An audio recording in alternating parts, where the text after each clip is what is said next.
曜編1第7の男は語る。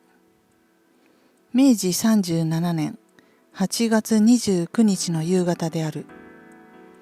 僕はその当時、日露戦争の従軍新聞記者として満州の戦地にあって、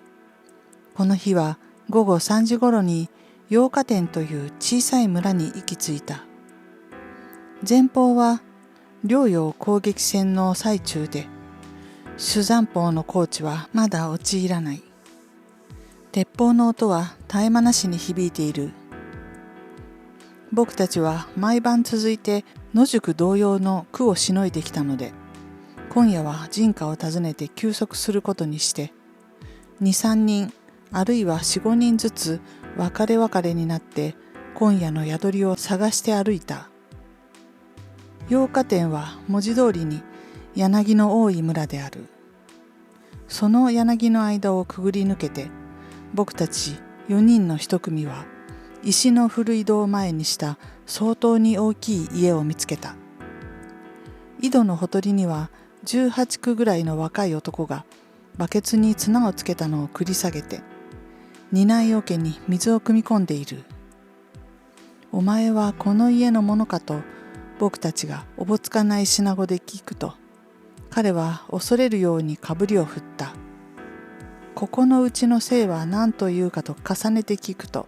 彼はそこらに落ちている木の枝を拾って土の上に女という字を書いてみせた。そして日本の大人らはそこへ何の用事で行くのか聞き返した。今夜はここの家に泊めてもらうつもりであると僕たちが答えると、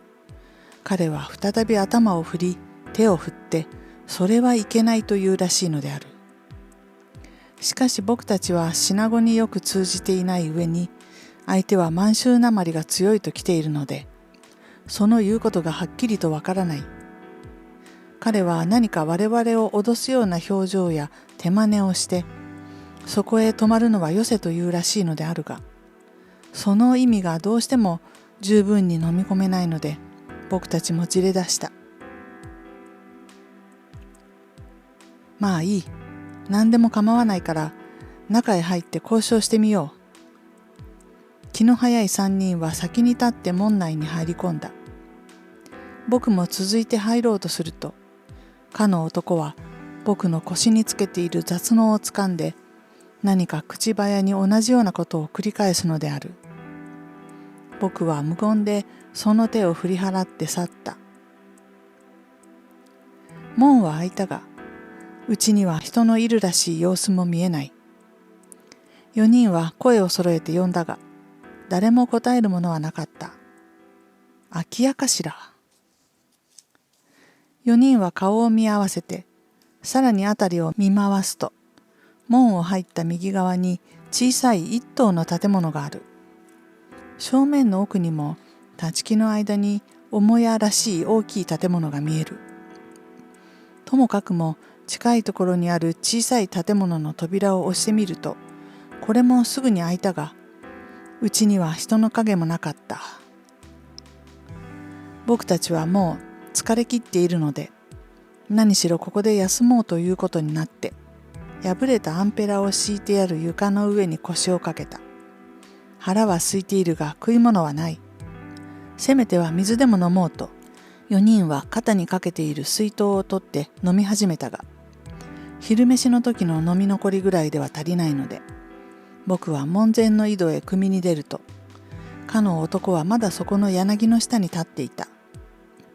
僕が水をくれと言うと、彼は快くバケツの水を水筒に入れてくれたが、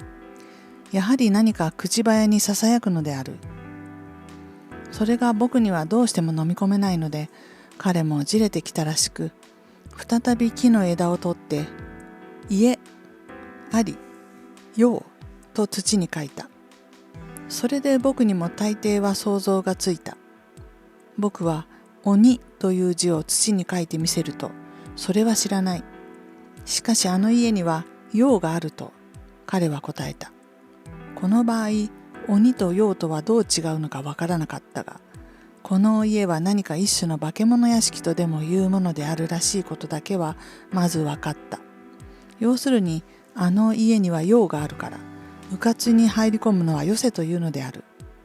僕は彼に礼を言って別れた。引っ返してみると、僕の出た後へ一人の老人が来て、静かに他の人たちと話していた。4人のうちでは比較的品語をよくする T 君がその通訳に当たっていて、僕たちに説明してくれた。この老人はこの家に30年も奉公している男で、他にも 4,5 人の奉公人がいるそうだ。この間から目の前で戦争が始まっているので、家内の者は皆奥に隠れている。したがって別段お構い申すことはできないが、茶と砂糖はある。裏の畑に野菜がある。泊まりたければここへ自由にお泊まりなさいと、ひどく親切に言ってくれるのだ。泊めてもらおうじゃないか。もちろんだ。トーシェ、トーシェ。と僕たちは口を揃えてかの老人に感謝した。老人は笑いながら立ち去った。後で T 君は畑にどんなものがあるか見てこようと言って出たが、やがて5、6本の見事なトウモロコシを抱え込んできた。それはいいものがあると喜んで、M 君がまた駆け出して取りに行った。家の土間には土べっついが築いてあるので、僕たちはそのかまどの下に高粱の枯れ枝を焚いてトウモロコシを炙った。めいめいの雑農の中には食塩を用意していたので、それをトウモロコシに振りかけて食うと、さすがは本場だけにそのうまい味は日本のトウモロコシの類でない。僕たちは代わる代わるに畑からそれを取ってきてむさぼり食らっていると、かの老人は15、6の少年に湯沸かしを持たせて、自分は紙に包んだ砂糖と茶を持ってきてくれたので、僕たちは再びトーシェを繰り返してすぐに茶をこしらえる支度をして、その茶に砂糖を入れてガブガブと飲み始めた。トウモロコシを腹いっぱいに食い、さらに温かい茶を飲んで大いに元気を回復したのを老人はニコニコしながら眺めていたが、やがて T 君に向かって小声で言い出した。この一行のうちに薬を持っている人はいないかというのである。実は主人夫婦の間に今年17になる娘があって、それが先頃から病気にかかっている。ここらでは療養の城内まで薬を買いに行かなければならないのであるが、この頃は戦争のために城内と城外との交通が絶えてしまったので、薬を求める法がない。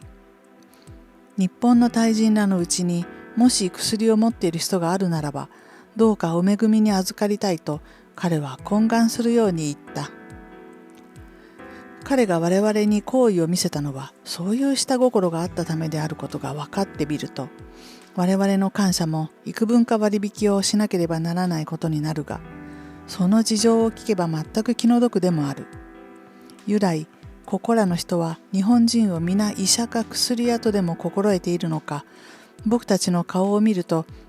とかくに病気を診察してくれとか薬をくれとか言う。今までにもその例はたびたびあるので、この老人の無心も別に珍しいとは思わなかったが、病人の容体をよく聞かないでむやみに薬をやることは困る。現に海上の宿舎にいた時にも、胃腸病の患者に丸薬の正気水をやって、後でそれに気がついて大いに狼狽して取り戻したことがある。その失敗に鑑みて、その後は確かにその病人を見届けない限りはうかつに薬を与えないことにしていた。T 君はその事情を彼に話して、ともかくもその病人に一度会わせてもらいたいと言うと、老人はすこぶる難儀らしい顔をしてしばらく思い患っているらしかったが、こっちの言い分にも無理はないので、それでは主人とも一応相談してみようということになって、彼は他の少年と一緒に奥へ引っ返していった。僕たちはもちろん医者ではないが、それでもでたらめに薬をやるよりは、一応その本人の様子を見て、親しくその容体を聞いた上で、それに相当しそうな薬を与えた方が安全である。ことにその当時は僕たちもまだ若かったから、その病人が17の娘であるというので、どんな女か見てやりたいというような一種の興味も伴っていたのであった。どんな女だろう。まだ若いんだぜ。一体何の病気だろう。婦人病だと困るぜ。そんな薬は誰も用意してこなかったからな。悪くすると肺病だぜ。シナではローとか言うのだそうだ。そんな噂をしているうちに、僕はかの家ありよの一件を思い出した。門の前の井戸で水を汲んでいた男。あの男の話によると、このうちには化け物が出るか、何かのたたりがあるか、何しろ怪しい家らしいぜ。あの男は家ありよと書いてみせたよ。むむと他の3人も首をかしげた。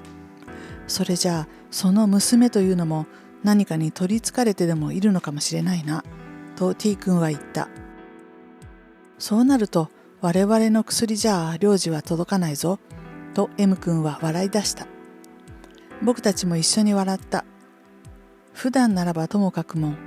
いわゆる砲煙弾雨の間をくぐってまかり間違えば砲弾のお見舞いを受けないとも限らない現在の我々にとっては、家に用ありぐらいはあまり問題にならないのであった。それにしても娘は遅いな。シナの女はめったに外人に顔を見せないというから、出てくるのを渋っているのかもしれない。ことに相手が我々ではいよいよ渋っているのだろう。前面には砲声が絶えず轟いているが、この頃の僕たちはもうそれになりきってしまったので、銃砲の響きも栄光弾の光もさのみに我々の神経を刺激しなくなった。僕たちはそこらに行儀悪く寝転んでしきりに娘の噂をしている間に、今日の日ももう暮れかかって、秋の早い満州の夕べはうすら寒くなってきたので、土間の隅に積んである香梁を折りくべて、僕たちは霜を恐れるキリギリスのようにかまどの前に集まった。2、敵もいい加減にしないかな。早く療養へ行ってみたいものだ。娘の噂も飽きてきて、さらにいつもの戦争の噂に移った時に、足音を盗むようにして、かの老人が再びここへ姿を現して、主人の娘を今ここへ連れてくるから何分よろしくお願い申すと言った。それを聞いて僕たちは待ちかねたように立ち上がって、老人の後について角口に出ると、外はもう暗くなって、大きい柳の葉のゆるくなびいている影が星明かりの下に薄白く見えるばかりであった。そこらではコオロギのむせぶ声も聞こえた。やがて奥の木立の間に一つの灯籠の火がぼんやりと浮き出した。それはここらでしばしば見る画塔である。僕はにわかに戦闘神話のボタン陶器を思い出した。合わせて延長のボタン灯籠を思い出した。そうしてその明かりを携えてくるのが美しい幽霊のような女であることを想像して、一種の幽快壮絶の気分に誘い出された。明かりがだんだんに近寄ってくると、それに照らし出された影は一つではなかった。問題の娘らしい若い女は老女に助けられて、そのそばにはまた一人の若い女が画頭を下げて付き添っていたが、いずれも縫いの靴を履いていると見えて、もう夜露の降りているらしい土の上を音もなしに歩いてきた。老女は娘の母でない。画頭を下げた若い女と共にこの家の召使いであるらしいことは、その風俗を見てすぐに悟られたので、僕たちは彼ら二人を問題にはしないで、一斉に注意の目を真ん中の娘に集めると、娘は17というにしてはすこぶる大人びていた。痩せてはいるが背も高い方で、薄い桃色地に萌木の縁を取った絹の着物を着て、片手を老女に引かれながら、片手の袖は顔半分をうずめるよう覆っていた。その袖の間からかなり強い咳の声が時々漏れた。街灯に照らされた3つの影が一株の柳の下にとどまると、かの老人は静かに近寄って老女に何事かをささやいた。老女は彼の妻であるらしい。老人はさらに僕たちに向かって、病人の娘が来ましたからご診察を願いたいと丁寧に言った。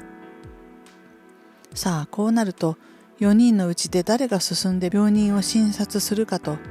僕たちも今更少しく躊躇したが、何と言っても T 君が比較的に品語に通じているのであるから、これがお医者様になるより他はない。T 君も覚悟して進み出て、いよいよ病人の脈を取ることになった。T 君は病人の顔を見せろと言うと、老人はあたかもそれを通訳するように老女にささやいて、青い袖の影に隠されている娘の顔を街灯の下にさらさせた。その娘は僕が密かに想像していた通り、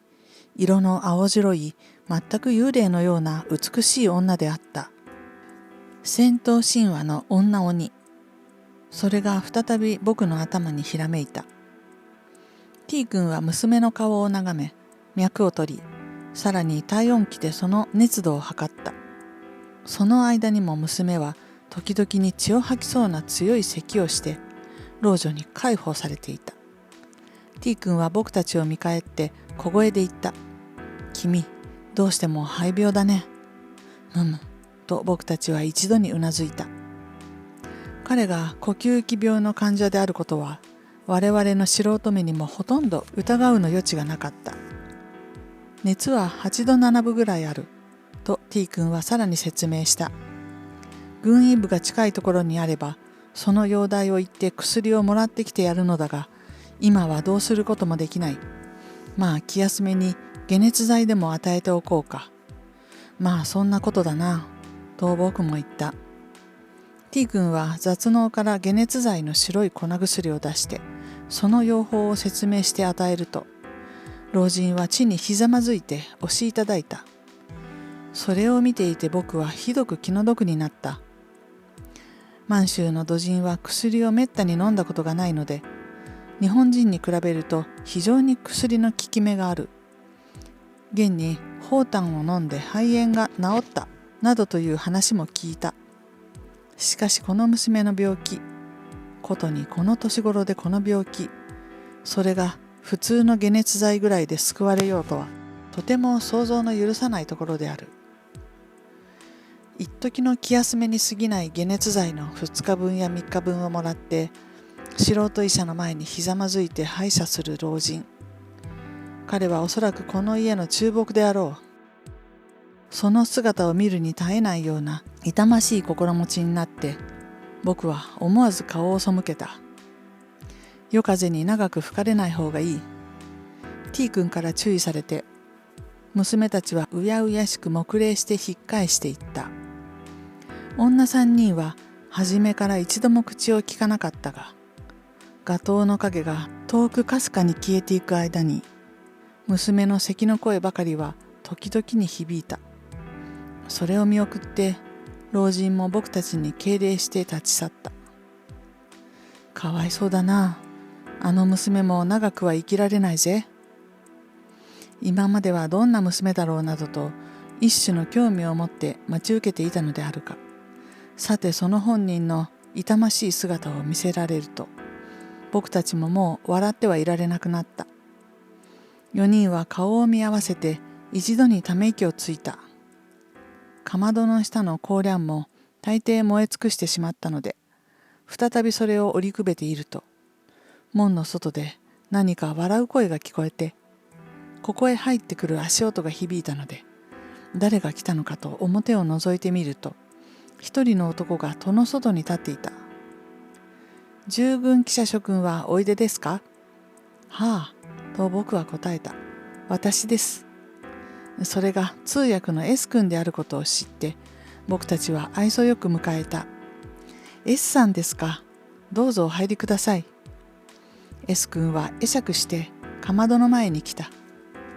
S 君は軍隊好きのシナ通訳であるが、普段から非常に真面目な人で、かつは親切にいろいろな通信材料を我々に提供してくれるので、我々従軍記者の間でも尊敬されていた。今夜は何かの挑発のためにこの村へ来たところが、あるシナ人から妙な話を聞いたので、ここには一体誰が泊まっているのかと見届けに来たというのである。ある家の若いシナ人が、今夜この村のジョという家に泊まった日本人がある。私が注意したけれども聞かないで入ってしまったというんです。それはどんな人たちだと聞くと、新聞とかいった白い切れを腕に巻いていたという。それでは従軍記者諸君に違いないが、一体誰々だろうかと思って、ちょっとその顔ぶれを見に来たんですよ。と S 君は真面目な顔に微笑を漂わせながら言った。若いシナ人が。と僕はすぐに思い出した。では家に用ありというのじゃありませんか。そうです。と S 君がうなずいた。シナ人はしきりに止めたそうですが、止めたには止めたが、家に用ありだけではわけがわからないので、僕たちも取り合わなかったのですが、その用というのはどんなわけなんですかね。と僕は聞いた。では、その司祭はご承知ないのですね。彼はしきりにしゃべるのですが、僕たちはシナゴが不十分の上に、相手は満州なまりが強いと来ているので、何を言っているか一向にわからないのです。要するに、ここの家には何か怪しいことがあるから泊まるなというらしいのですが。そうですそうです。と S 君がまたうなずいた。実は私も家に用ありだけでは何のことだかよくわからなかったのです。それにあなたの言う通り、あの若いシナ人は訛りが強くて、私にもはっきりとは聞き取れなかったのですが、幸いにその祖父だという老人がいて、それがよく話してくれたので、その用の司祭が初めて分かったのです。女才のない T 君が茶をこしらえて出すと、S 君は、やあごちそうさまです、と喜んで飲んだ。実際、砂糖を入れた一杯の茶でも、戦地では大変なごちそうである。S 君はその茶をすすり終えて、例の真面目な口調で、家あり用の由来を説き始めた。夜になっても戦闘は継続しているらしい。天をつんざくような砲弾の音と豆を射るような小銃弾の響きが前方には遠く近く聞こえている。それをよそにして S 君はこの暗い家の中で用を解くのである。我々4人も彼を取り巻いて高粱の火の前でその階段に耳を傾けた。3. ここの家の姓はジョと言います。今から5代前というと大変に遠い昔話のようですが、40年ほど前のことだと言いますから、日本では元治か慶応の初年、信濃では同治3年か4年頃にあたるでしょう。ちょうどかの長髪族の甲州前が滅びた頃ですね。S 君はさすがに信濃の歴史にそらんじていて、まずその年代を明らかにした。ここのうちも現在はノーですが、その当時は瓦屋であったそうです。自分の家にかまども設けて瓦を焼くのです。あまり大きな家ではない。主人とせがれ2人で焼いていた。それ冬の日の夕方、何でも雪の降っている日であったそうですが、2人の旅人が訪ねてきた。訪ねてきたと言っても、物に追われたように慌ただしく駆け込んできたのです。その旅人は主人に向かって、我々は捕虜に追われているものであるから、どうぞかくまってもらいたい。その代わりに我々の持っている金を半分分けてあげると言って、重そうな革袋を出して渡した。主人も欲に目がくらんで、すぐによろしいと引き受けた。が、さてそれを隠すところがないので、あたかも瓦窯に火を入れてなかったのを幸いに、二人をそのかまどの中へ押し込んで戸を閉めると、続いてその後から巡警が5、6人追ってきて、今ここへ怪しい二人連れの旅人が来なかったかと詮議したが、主人は空とぼけて、何にも知らないと言う。しかし純慶らは承知しない。確かにこの家へ逃げ込んだにそういないと言って家探しを始めかかったので、主人も困った。これはとんでもないことをしたと今さら悔やんでももう遅い。あわや絶対絶命の椿際になった時に、せがれの兄が弟に目配せをして、そしらぬ顔でその釜に火を焚きつけてしまった。いや、どうも恐ろしい話です。純慶らは家内を残らず捜索したが、どこにも人の姿が見当たらない。かまどには火がかかっているので、まさかその中に人間が隠してあろうとは思わない。結局不審ながらに引き上げたので、主人はまずほっとしたが、さて気にかかるのはかまどの中の人間です。瓦と同じように焼かれてはたまらない。どうもひどいことをしたものだというと、せがれたちの言うには、あの二人は何か重い罪を犯した者に相違ない。それをかくまったということが露見すれば、我々親子も重い罰を受けなければならない。こうなったら仕方がないから、彼らを焼き殺して我々の災いを逃れるより他はない。彼らとでも追っ手にとらわれて苦しい拷問やむごたらしい処刑を受けるよりも、いっそ一思いに焼き殺された方がましかもしれない。我々が早くにかまどへ火をかけたればこそ、追っ手も油断して帰ったが、さもなければ真っ先にかまどの中を改めて、彼らはもちろん我々も今頃は手かせや首かせをはめられているであろうという。それを聞くと主人もせがれたちの残酷を責める気にもなれなくなって、そんなら思い切って十分に焼いてしまえというので、自分も手伝って炊き物をたくさんに入れて、哀れな旅人二人を火葬にしてしまったのです。旅人は何者だかわかりませんが、おそらく長髪族の魚類だろうということです。江南の族が満州へ逃げ込んでくるのもおかしいように思われますが、ここらではそう言っているのです。いずれにしても旅人は死んで金袋は残った。無事旅人を助けてやればその半分をもらうはずでしたが、相手が皆死んでしまったのでその金は丸取りです。金高はいくらか知りませんが、ジョの家がにわかに工面良くなったのは事実で、近所でもないない不思議に思っていると、その以来ジョの瓦窯にはさまざまな奇怪なことが起こったのです。まず第一は瓦が満足に焼けないで、とにかく焼け崩れができてしまうことですが、さらに奇怪なのは窯変です。ご承知でもありましょうが、窯変というのはかまどの中で形が歪んでさまざまなものの形に変わるのを言うので、数ある焼き物のうちに稀にそういうこともあるものだそうですが、ジョの家のかまどにはその窯変がしばしば続いて、もとより瓦を焼くつもりであるのに、それをかまどから取り出してみると、たくさんの瓦が皆人間の顔や手や足の形に変わっている。それがまた近所の噂になって、ジョのうちの窯変には何かの司祭があるらしいと噂されているうちに、ある日その若いせがれがかまどの中で焼け死んでいるのを発見した。弟がかまどに入っているのを知らないで、兄が外から戸を閉めて火をかけたとか言うのです。続いてその兄も発狂して死ぬというわけで、不幸に不幸が重なってきました。それでも主人は強情に商売を続けていたが、相変わらずの窯変が続くので、どうすることもできない。結局根負けがして、瓦屋を廃業して、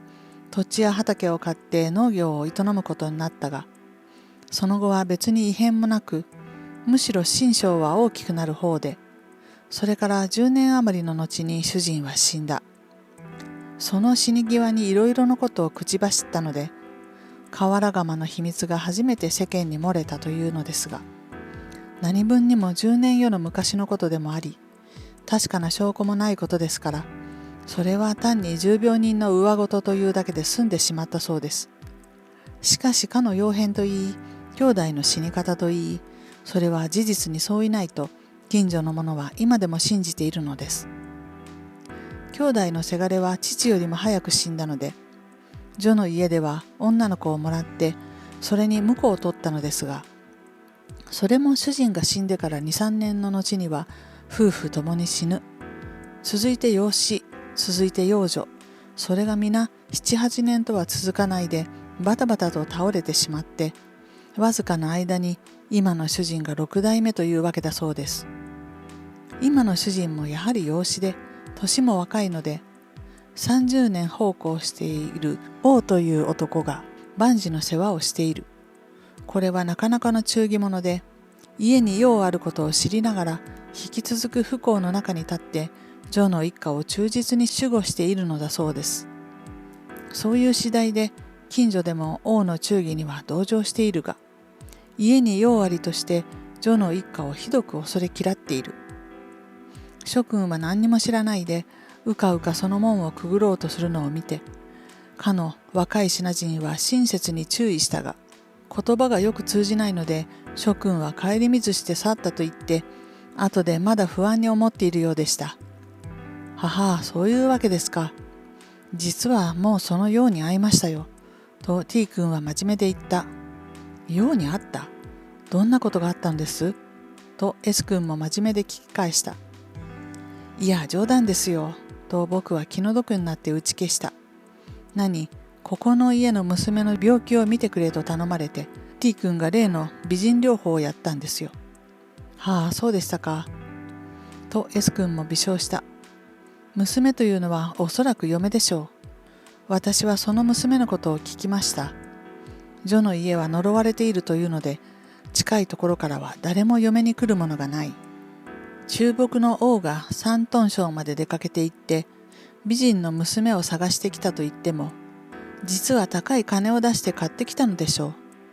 ところがここへ来るとすぐ病人になって、いつまでも治らないので困っているということです。よその人に対しては主人の妻というのをはばかって主人の娘と言ったのでしょう。病気は何です？確かに肺病ですね。と T 君は答えた。かわいそうですな。と S 君も顔をしかめた。まさかにここの家へもらわれてきたせいでもないでしょうが、遅かれ早かれ家に用ありの材料がまた一つ増えるわけですな。いや、どうも長話をしました。諸君はここにお泊まりでしょうから、まあ注意して用にたたられない方がいいですよ。女用というのはなお恐ろしいですから。真面目な顔で冗談を言いながら S 君が我々の窓井を離れた頃には、